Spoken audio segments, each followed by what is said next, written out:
नमस्कार, मैं हूं सुशील भारती। आप देख रहे हैं अपना खास प्रोग्राम सुनहरे पन्ने और आज सुनहरे पन्ने में हम लेकर के आए हैं एक बहुत ही उम्दा शायर जिनका नाम है राहुल रॉय गुप्ता।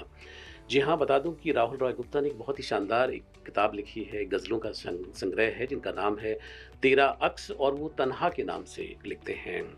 बहुत ही सुंदर शुरुआत हम उनके साथ करना चाहते हैं कि हमने उनको दिल से मिटाया बहुत, वो रातों के ख़्यालों में आया बहुत।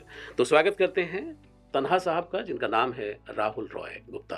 राहुल साहब आपका बहुत-बहुत स्वागत है हमारे स्टूडियो में। जी, thank you very much. Thank you. थोड़ा-सा बताना चाहता हूँ राहुल रॉय गुप्ता जो हैं एक बहुत ही अच्छे फ़िल्म मेकर हैं और उनकी एक किताब जो है तेरा अक्स करके एक बाज़ार में उपलब्ध है और तन्हा नाम से वो लिखते हैं। तो आज के दौर में जो मोहब्बत है, बहुत सारी जो बातें हैं, किस तरह से जीवन है और किस तरह से जीवन की चुनौतियाँ हैं, तो काफ़ी कुछ उन्होंने उन विषयों पर लिखा है।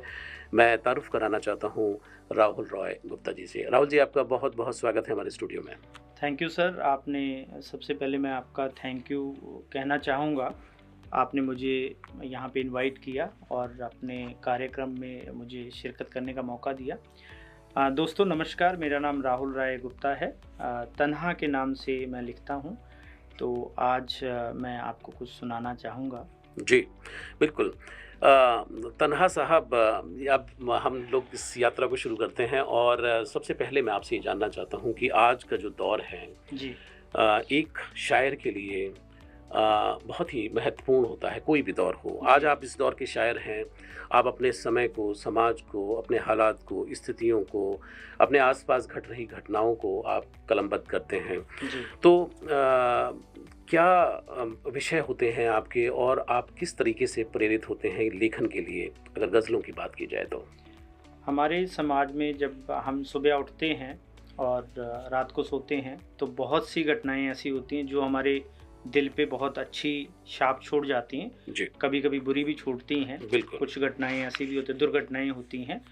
तो जो लेखक है, जो जिसके मन में कुछ फीलिंग है, फीलिंग तो सभी के मन में होती है और अलग-अलग ज़ाहिर करने के उसको तरीके होते हैं। तो मेरा तरीका है कि मैं लिखता हूँ जी, उसको। तो जो भी मैं समाज में देखता हूँ, महसूस करता हूँ, उसको मैं लिखने की कोशिश करता हूँ और वो गज़ल का रूप ले लेती है। जी, बिल्कुल। राहुल साहब एक अगर एक बात करें कि आज का जो माहौल है, चाहे यंगस्टर हों, चाहे वो मिडल एज के लोग हों, कहीं न कहीं जो गम का जो साया है, वो हर किसी के साथ है जी, जी। और बहुत सारे लोग जो हैं, वो अपने आप में तन्हा भी हैं। जी, वो अपने मन की बात शेयर नहीं कर पाते हैं जी, जी। लोगों के साथ में और ये कहा भी जाता है कि अगर आप अपने मन की बात शेयर करते हैं, आपके अगर यार दोस्त हैं, तो बहुत कुछ आप बता सकते हैं। जी, जी। तो मुझे एक दिखाई पड़ रही है आपकी एक जी, गज़ल जो है कि कमाते हैं गम, जी। गम छुपाने की आदत सी हो गई है, ज़िंदगी को हमसे शिकायत हो गई है। जी, जी। तो थोड़ा-सा आप अगर पढ़ेंगे और बताएँगे कि क्यों लिखा आपने और ये क्या कहना चाहती है गज़ल? दरअसल जो भी लोग यंगस्टर्स होते हैं या किसी भी एज के होते हैं, मोहब्बत करते हैं, तो ज़्यादातर मोहब्बत फ़ेल हो जाती है जी, उनकी। अच्छा। तभी उनके मन से कुछ न कुछ आवाज़ निकलती है, हुँ, कुछ हुँ। लेखन निकलता है, जी। जज़्बात निकलते हैं। हुँ, हुँ। कोई पेंटर के तौर पे उसको निकालता है, कोई हुँ, हुँ। लेखन में निकालता है, हुँ, हुँ। कविता कहानी के तौर पे निकालता है। हुँ, हुँ। तो मैं गज़ल के तौर पे निकालता हूँ। हुँ, तो हुँ। ये हम सब की कहीं न कहीं कभी न कभी हमारी फीलिंग्स होती हैं, हुँ, हुँ। तो जो मैं आपके सामने ज़ाहिर करूँगा अभी। जी, बिल्कुल, बिल्कुल, इरशाद। जी। इसका शीर्षक है कमाते हैं गम। जी। मेरी बुक है तन्हा हुँ, तेरा अक्स, हुँ, हुँ। उसकी उसकी 8वीं गज़ल है। हुँ, हुँ। गम छुपाने की आदत हो गई है, हुँ, हुँ। गम छुपाने की आदत हो गई है, हुँ। ज़िंदगी को हमसे शिकायत हो गई है। जी। गम छुपाने की आदत हो गई है, ज़िंदगी को हमसे शिकायत हो गई है। कमाते हैं गम खुशियाँ बेचकर, जी। कमाते हैं गम खुशियाँ बेचकर, हुँ, दिल को हमसे अदावत हो गई है। हुँ। गम छुपाने की आदत हो गई है, हुँ, हुँ। ज़िंदगी को हमसे शिकायत हो गई है। ओके। जिसकी जेब में पैसा उसको सलाम, हुँ। ये हकीकत भी है आज की डेट जी, में। बिल्कुल ठीक कहा आपने। जिसकी जेब में पैसा उसको सलाम, मोहब्बत कोठे की तवाइफ हो गई है। हुँ। एक इंटरेस्टिंग बात बताता हूँ इसमें। जी, बिल्कुल। अ, आजकल बहुत से डेटिंग ऐप हैं। हुँ, हुँ। टिंडर है, हुँ, हुँ। हैपन है, हुँ, हुँ। ओके क्यूपिड है। हुँ, ज़्यादातर जो यंगस्टर्स हैं वो ऐसे ही हैं जो वन नाइट स्टैंड ढूंढते हैं, फ्रेंड्स विद बेनिफिट ढूंढते हैं। तो मैं सबको रिसर्च करता रहता हूँ, तो कोई सच्ची मोहब्बत नहीं ढूंढता वहाँ पे। अच्छा। 99% लोग आपको ऐसे ही मिलेंगे जो कैजुअल रिलेशनशिप ढूंढते हैं। तो मोहब्बत है ही नहीं। जो कैजुअल रिलेशनशिप है, जो वन नाइट स्टैंड है, उसमें मोहब्बत होगी नहीं। तो वो एक किस्म से कोठे की तवाइफ ही हो गई है। जी बिल्कुल बिल्कुल। तो इसीलिए हमने लिखा, जिसकी जेब में पैसा उसको सलाम, मोहब्बत कोठे की तवाइफ हो गई है, गम छुपाने की आदत हो गई है, जिंदगी को हमसे शिकायत हो गई है। मतलब निकल गया तो तू कौन, मतलब निकल गया तो तू कौन, दुनिया की ये रवायत हो गई है। एक अंतिम है, बेचैन हो उठता हूँ एक आहट से भी, बेचैन हो उठता हूँ एक आहट से भी, तन्हा तन्हाई में ये हालत हो गई है। तन्हाई में ये हालत हो गई है, गम छुपाने की आदत हो गई है, जिंदगी को हमसे शिकायत हो।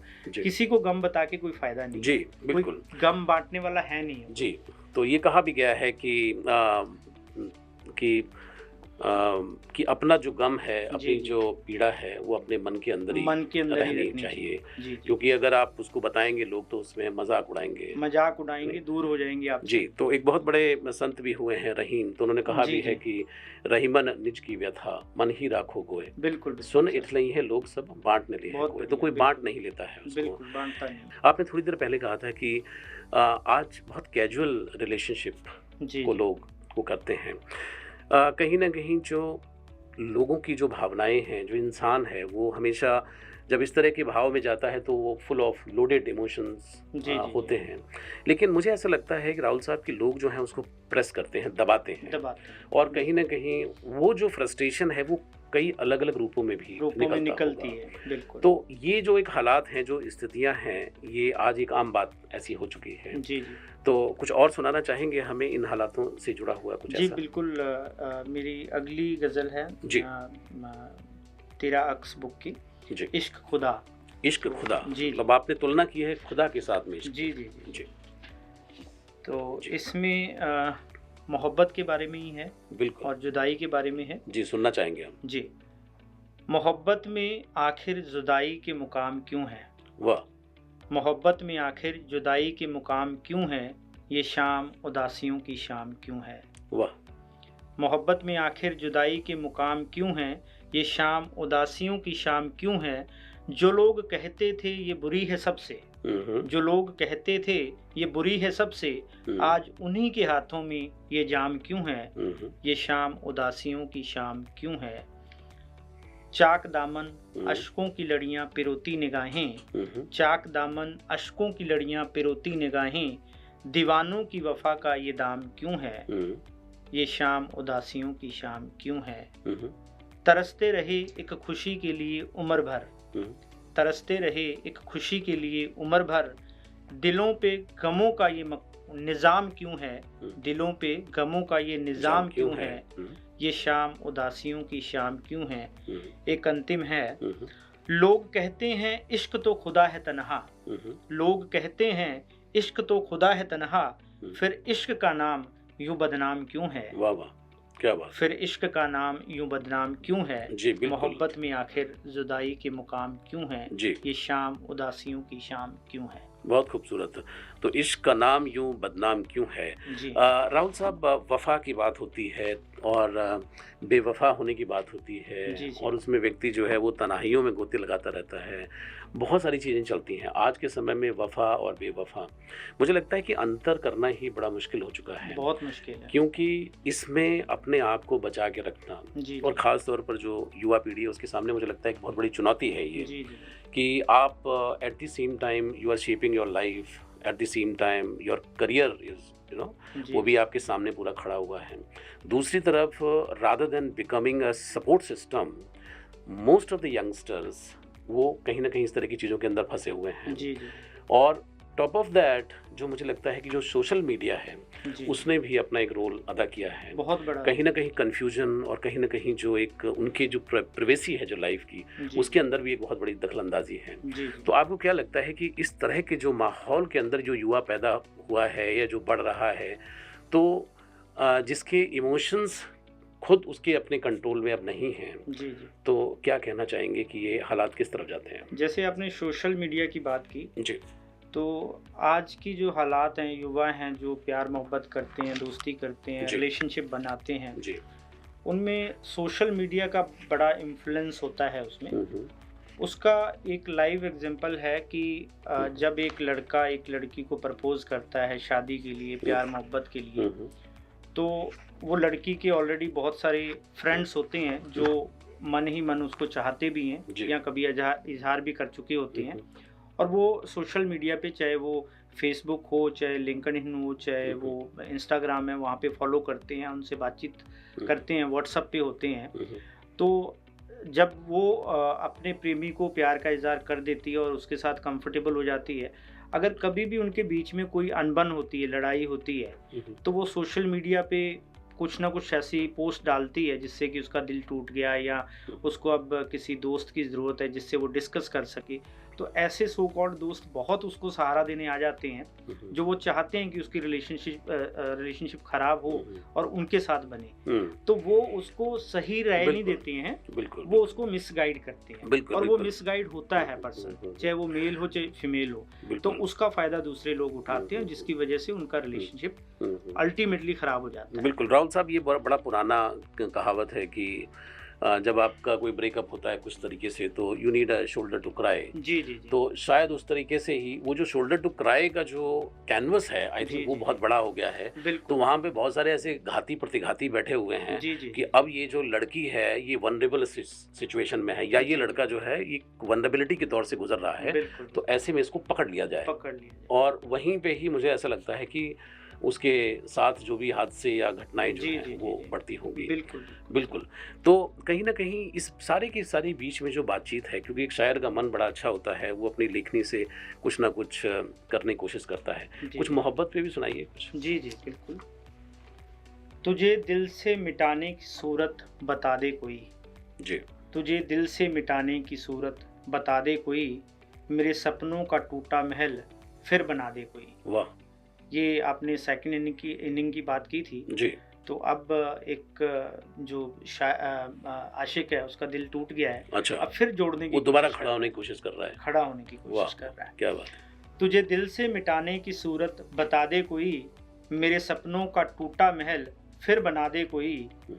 क्या कीमत है इस दौर में वफादारी की, क्या कीमत है इस दौर में वफादारी की, क्या कमाया वफा करके बता दे कोई, वाह! मेरे सपनों का टूटा महल फिर बना दे कोई।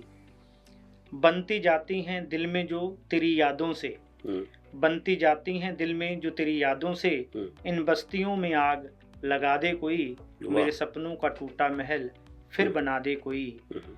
तेरी जुदाई की आग में जला जाता हूँ, हुँ। तेरी जुदाई की आग में जला जाता हूँ, दिल की लगी आग बुझा दे कोई। अब जैसे मैंने अभी आपको सोशल मीडिया का एग्जांपल दिया, जी। तो इस गज़ल में भी शायर हम यही कहने की कोशिश कर रहे हैं हुँ। कि अब उसको एक कंधे की ज़रूरत है, जी। बिल्कुल। ठीक है? जो उसको सहारा दे सके, जो उसका जो वैक्यूम खाली हुआ है उसको भर सके, तो ये उसके बारे में ही है। हुँ। अंतिम है इसका, तेरी चाहत में तन्हा मैं तो मिट गया, हुँ। तेरी चाहत में तन्हा मैं तो मिट गया, हुँ। मेरे लिए भी खुद को मिटा दे कोई, हुँ। मेरे लिए भी खुद को मिटा दे कोई। क्या बात है। तुझे दिल से मिटाने की सूरत बता दे कोई, जी। मेरे सपनों का टूटा महल फिर बना दे कोई। जी, बिल्कुल। बहुत ही खूबसूरत। राहुल साहब, एक चीज़ और भी देखी गई है कि जब हम प्रेमी और प्रेमिका की बात करते हैं, तो बड़े पीड़ित से नज़र आते हैं। जी, जी। ऐसा लगता है कि दुनिया की पीड़ा, दुनिया का गम जो है इनके सर पर पूरा सवार है। जी, मुझे लगता है कि दुनिया के अंदर मोहब्बत के सिवा भी बहुत सारी चीज़ें हैं। बहुत जैसे कहा भी गया है कि और भी गम है ज़माने में मोहब्बत के सिवा। तो मुझे लगता है कि जो युवा हैं उनके सामने कोई लक्ष्य नहीं है। जी, जी। अगर लक्ष्य होगा तो वो शायद उसकी भरपाई कर पाएगा। जी, जी। जैसे शहीद भगत सिंह की अगर बात करें तो उनके सामने 21 वर्ष की उम्र में एक लक्ष्य था देश को आज़ादी दिलाने का। जी, जी। ऐसे बहुत सारे लोग हैं। हमारे सामने उदाहरण है अब्दुल कलाम साहब का कि जी, जो इतने बड़े साइंटिस्ट बने, बहुत बड़े उन्होंने काम किए। जी, जी। राष्ट्र को एक परमाणु शक्ति भी उन्होंने बनाया। तो क्यों नहीं जो युवा हैं वो एक दयनीय स्थिति से बाहर निकल करके ये इस तरह की चीज़ें जो हैं वो अपना सकते हैं? तो क्या आपको लगता है कि क्या कहीं लक्ष्य की भी कमी है? मुझे लगता है कि लक्ष्य की कमी नहीं है, लक्ष्य बहुत ज़्यादा हो गए हैं। जी। तो एक युवा जब अपने स्कूलिंग से निकलता है, कॉलेज में जाता है, हुँ, तो उसके लक्ष्य बहुत होते हैं, जी। ठीक है?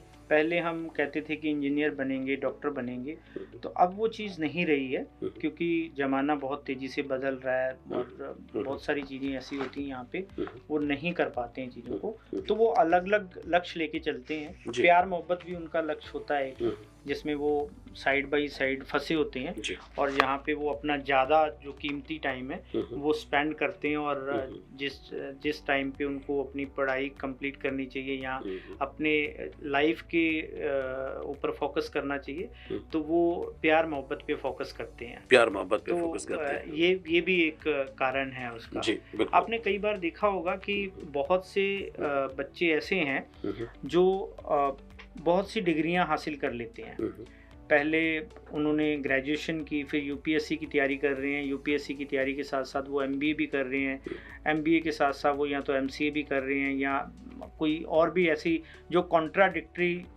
डिग्रीज़ होती हैं, हुँ, जिसमें उनको हेल्प नहीं मिलती एक उनका प्रोफ़ेशन चूज़ करने में, वो अलग-अलग करते हैं। तो 2-2 3-3 साल की अगर डिग्री होगी, हुँ, तो वो अपने 7-8 साल इसमें निकाल देते हुँ, हैं। हुँ, जो गर्ल्स हैं वो इसमें ज़्यादा करती, क्योंकि पढ़ाई में ज़्यादा इंटेलिजेंट होती हैं, हुँ, तो वो जल्दी-जल्दी अपने कोर्सेज़ पूरे कर हुँ, लेती हैं। हुँ, बट जब नौकरी करने का टाइम आता है, तो उनको पता नहीं होता कि उन्होंने क्या करना है। हुँ।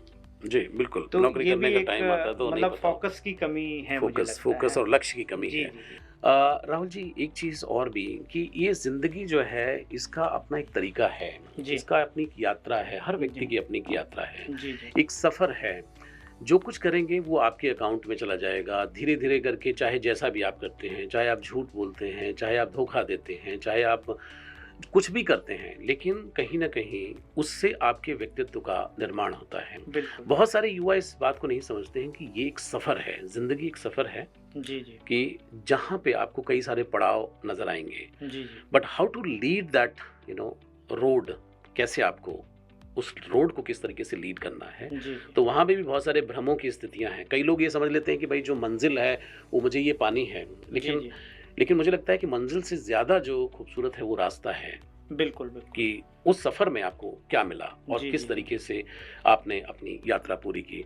आपकी एक बहुत ही सुंदर ग़ज़ल भी यहाँ पे मैं देख पा रहा हूँ, सफ़र अनजाना। जी, जी। दुनिया में क्या मिला, ये राज किसने जाना है, कभी कांटे कभी फूल, सफ़र अनजाना है। हम जी। इसको भी सुनना चाहेंगे आपसे। जी, बिल्कुल। मैं थोड़ा-सा बताता हूँ इसके बारे में, जी। जैसे आपने बोला जी। जब हम युवा होते हैं, स्कूल से निकलते हैं, कॉलेज से निकलते हैं, हुँ, हुँ। तो हमारे मन में बहुत सारी इच्छाएँ होती हैं, हम करना चाहते हैं। जी। लेकिन 10 साल बाद, 15 साल बाद हमें क्या मिला और क्या हम चाहते थे, हम कितने खुश हैं उससे, वो हमारी एक्सपेक्टेशन के ऊपर डिपेंड करता है कि हम किस चीज़ों से खुश रहना चाहते हैं, किस चीज़ों से खुश नहीं रहना चाहते। जी। तो जब हम ऐसी उम्र के पड़ाव पे आते हैं जो ढलान की तरफ जाता है, हुँ, हुँ। तो वहाँ पे हम गिनती करते हैं कि हमने अपनी लाइफ को हुँ, हुँ। किस खूबसूरती के साथ जिया है। जी, बिल्कुल। तो ये सफ़र अनजाना उसी के उसमें लिखा गया है, हुँ, हुँ, हुँ। तो मैं सुनाना चाहूँगा आपको। जी, बिल्कुल। दुनिया में क्या मिला ये राज किसने जाना है, वाह! क्या बात है। दुनिया में क्या मिला ये राज किसने जाना है, हुँ, हुँ। कभी कांटे कभी फूल, सफ़र अनजाना है। वाह, वाह! हर चीज़ें मिलती हैं, बिल्कुल, बिल्कुल। कभी फूल मिलते हैं, कभी कांटे, कभी दुःख, कभी सुख, हुँ, सभी चीज़ें मिलती हैं। और मुझे लगता है कि इनको बहुत अच्छे तरीके से हुँ, हुँ। लेना चाहिए। हुँ, हुँ। अगर गम भी मिलते हैं तो उनको भी सहेज स्वीकार लेना करना चाहिए। चाहिए। बिल्कुल, बिल्कुल। दर्द की रोशनियाँ दूर तलक बिखरी हैं, हुँ, हुँ। दर्द की रोशनियाँ दूर तलक बिखरी हैं, हुँ, हुँ। सुखों का अंधेरा सालों पुराना है, वाह! कभी कांटे कभी फूल, सफ़र अनजाना है। हुँ, हुँ। कोई पढ़े गीता, कोई कुरान, कोई बाइबल, हुँ, हुँ। कोई पढ़े गीता, कोई कुरान, कोई बाइबल, हुँ, हुँ। जात बिरादरियों में बट गया जमाना है, हुँ, हुँ। दुनिया में क्या मिला ये राज किसने जाना है। हुँ, हुँ। मिलकर चलो चलकर मिलो, देखो क्या मिला, हुँ, मिलकर चलो चलकर मिलो, देखो क्या मिला, जीवन का फ़क्त एक यही पैमाना है, हुँ। जीवन का फ़क्त एक यही पैमाना है, दुनिया में क्या मिला ये राज किसने जाना है। अंतिम है, वीरान बस्तियां हैं, वीरान बस्तियां हैं, जी। सन्नाटा छाया हुआ है, वीरान बस्तियां हैं, सन्नाटा छाया हुआ है, कहाँ गए सब तन्हा उन्हें ढूंढ लाना है, कहाँ गए सब तन्हा उन्हें ढूंढ लाना है, दुनिया में क्या मिला ये राज किसने जाना है, कभी कांटे कभी फूल सफर अनजाना है। क्या बात है, क्या बात है। तो आपने ये बताया कि भाई कांटे और फूल जो हैं उसके लिए तैयार रहना चाहिए। जैसे हर रात के बाद सुबह होती है, सुबह के बाद फिर रात होती है। तो ये जीवन का एक क्रम है कि जो लगातार बना हुआ है। एक और गजल आपकी देख पा रहा हूं मैं कि मुख्तसर सा सफर मुश्किलें बड़ी हैं, जिंदगी की हर डगर कांटों भरी है। एक बार हमारे देश के जो महानायक हैं अमिताभ बच्चन साहब, तो उन्होंने भी अपने पिता से कहा था कि उन्होंने एक एनेक्डोट में सुनाया था कि बाबूजी जीवन में बहुत संकट है, बहुत परेशानी है। तो उन्होंने भी उनको बहुत सारी कविताएं जो अक्सर वो दोहराते हैं कि कोशिश करने वालों की कभी हार नहीं होती। तो कहीं ना कहीं ऐसा है कि बड़े बड़े लोगों ने स्वीकार किया है कि जीवन कठिनाइयों से भरा हुआ है। तो आपकी जो ये गज़ल है ये भी कुछ कह रही है यहाँ पे कि जो मुश्किलें हैं सफ़र की वो काफ़ी बड़ी हैं। तो हम ये भी सुनना चाहेंगे आपसे कि आप मैं समझता हूँ कि इंसान की जो पैदाइश हुई है जी, वो ही कठिनाइयों के साथ हुई है जी। जब माँ की पेट से बच्चा निकलता है एक जद्दोजहद बिल्कुल होता है, माँ भी कष्ट में होती है और बच्चा भी कष्ट में होता है। तो वहीं से हमारी शुरुआत होती है कष्टों की। तो कष्टों से जो निकल जाता है वो खूबसूरत जिंदगी का निर्माण करता है, और जो कष्टों में फंसा रहता है तो वो तमाम हो जाता है जी, बिल्कुल। तो एक छोटी सी गजल है उस पे, मुख्तसर सा सफर, मुख्तसर हम छोटे को बोलते हैं, मुख्तसर सा सफर मुश्किलें बड़ी हैं, जिंदगी की हर डगर कांटों भरी है। क्या बात है। मुख्तसर सा सफर मुश्किलें बड़ी हैं, जिंदगी की हर डगर कांटों भरी है, लाख संभल कर चलता है इंसान, लाख संभल कर चलता है इंसान, बदनामियों की गंदगी दामन पड़ी है, मुख्तसर सा सफर मुश्किलें बड़ी हैं, न भूला हूँ सिसकता बचपन न प्यासी जवानी, न भूला हूँ सिसकता बचपन न प्यासी जवानी, जख्मों की जमी अब तलख हरी है, जिंदगी की हर डगर कांटों भरी है। एक एक इंसान को लेकर बनती है दुनिया, एक एक इंसान को लेकर बनती है दुनिया, यही दुनिया रस्ते की दीवार बनी है। क्या बात। यही दुनिया रस्ते की दीवार बनी है। उफ न कर जो मिले मुकद्दर समझ ले ले, उफ न कर जो मिले मुकद्दर समझ ले ले, जीने की ये शर्तें तन्हा बहुत कड़ी हैं, जीने की ये शर्तें तन्हा बहुत कड़ी हैं, मुख्तसर सा सफ़र मुश्किलें बड़ी हैं, ज़िंदगी की हर डगर कांटों भरी है। ज़िंदगी की हर डगर कांटों भरी है। और इन्हीं जो मुश्किल जो ये जिस तरफ आप इशारा कर रहे हैं इनसे इंसान को ऊपर उठने की कोशिश करता रहता है, करते रहना चाहिए, और कहीं ना कहीं एवोल्यूशन के दौर से भी गुजरता है। कहा यह भी जाता है कि जब चील जो है वो जब उड़ती है तो अपने डैने पंखों से वो बहुत कोशिश करती है ऊपर उठने की जी। और जब वो एक बार उठ जाती है तो वो उड़ती नहीं है, वो तिरती है जी। तो इंसान अगर ऊंचाइयों पे पहुंच जाता है तो निश्चित रूप से उसके एफर्ट्स कम हो जाते हैं जी। इसलिए कोशिश ज़रूर करनी चाहिए जी। कार्यक्रम को समेटने का भी समय हो चला है, और राहुल जी की बहुत सारी गज़लें हैं, अगर आप उनको पढ़ना चाहते हैं तो इस किताब को ज़रूर आप ले सकते हैं, जिसका नाम है तेरा अक्स जी। राहुल साहब, कहीं ना कहीं जो मोहब्बत है, प्रेम है, उसमें लाख आपको तन्हाइयाँ मिले, लाख आपको पीड़ा मिले, लाख आपको दुखों की बारिश हो, लेकिन उसके बावजूद भी इंसान जो है वो प्रेम करना बंद नहीं करता है जी। क्योंकि उसको मोहब्बत कहीं ना कहीं अपने जीवन में चाहिए होती है, और मोहब्बत ही शायद वो एक खूबसूरत चीज़ है कि जो इंसान को और ज़्यादा खूबसूरत बनाती है जी। तो आपकी एक बहुत ही सुंदर यहाँ पे गज़ल दिखाई दे रही है जिसका नाम है उम्मीद का चिराग जी। क्योंकि उम्मीद का चिराग कभी बुझना नहीं चाहिए, और जिस भी उम्र के पड़ाव पर आप हों, अगर आपको लगता है कि आप डिज़र्व करते हैं तो निश्चित रूप से आपको आगे बढ़ के अपने मन की बात कहनी चाहिए, मेरा अपना मानना है। बहुत सारे लोग जो हैं वो एक झेप में, शर्म में और लिहाज में अपने मन की बात नहीं कह पाते हैं, और जब नहीं कह पाते हैं तो आजीवन उसको लेकर के रिग्रेट में जीते हैं। तो मुझे लगता है कि जो भी मन की बात हो, अगर वो आपकी एक अच्छी भावना है तो ज़रूर आप अपने आप को व्यक्त करें। तो चलिए सुनते हैं आपकी उम्मीद का चिराग गज़ल। जी। हमने उनको दिल से मिटाया बहुत, जी। हमने उनको दिल से मिटाया बहुत, वो रातों के ख़यालों में आया बहुत। वाह! क्योंकि अक्सर देखा गया है कि जिनको आप भुलाने की कोशिश करते हो, वो ज़्यादा याद आते हैं आपको। जी। हमने उनको दिल से मिटाया बहुत, वो रातों के ख़यालों में आया बहुत, मकड़ी की तरह टूट गया फिर बांध लिया। मकड़ी की तरह टूट गया फिर बांध लिया, राहों में उम्मीद का चिराग जलाया बहुत, वो रातों के ख़यालों में आया बहुत। वाह! सताया करती हैं रातों को वक्त बे वक्त, सताया करती हैं रातों को वक्त बे वक्त, उनकी यादों ने दिल पे कहर ढाया बहुत, वो रातों के ख़यालों में आया बहुत। वाह!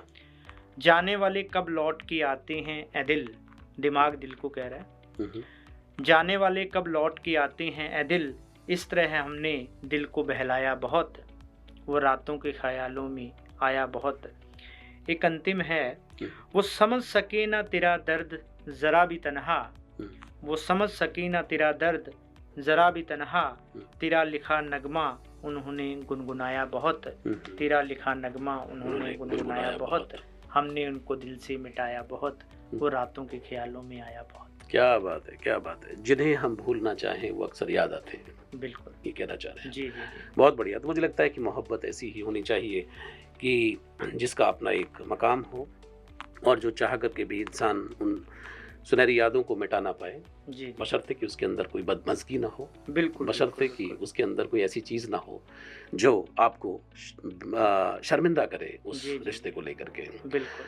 बहुत बहुत शुक्रिया राहुल साहब कि आपने अपने दिल की बात हमारे साथ शेयर की, आज अपने गज़लें हमारे साथ शेयर की और हम उम्मीद करते हैं कि जो आपकी किताब है तेरा अक्स, लोग इसको पढ़ें, जी, जानें इसके बारे में और साथ ही तन्हा के सुंदर मन को भी जानें कि ये तन्हा शायर ये कौन है और क्या लिखता है। जी, तो ये थे आज हमारे साथ राहुल रॉय गुप्ता, जिनका एक बहुत ही शानदार कलेक्शन जिसके बारे में हमने आज बात की, जिसका नाम है तेरा अक्स और जो कि तन्हा के नाम से लिखते हैं। जिन गज़लों को आपने सुना, जिन बातों को आपने सुना, वो कहीं ना कहीं आपकी ज़िंदगी से भी तारुफ रखती होंगी और मैं उनकी एक गज़ल का एक पंक्ति से मैं इस बात को ख़त्म करना चाहता हूँ कि मेरे दिल में फ़कत तेरा ही नाम है लिखा हुआ, पत्थर पे जैसे किसी खुदा का अक्स हो खुदा हुआ।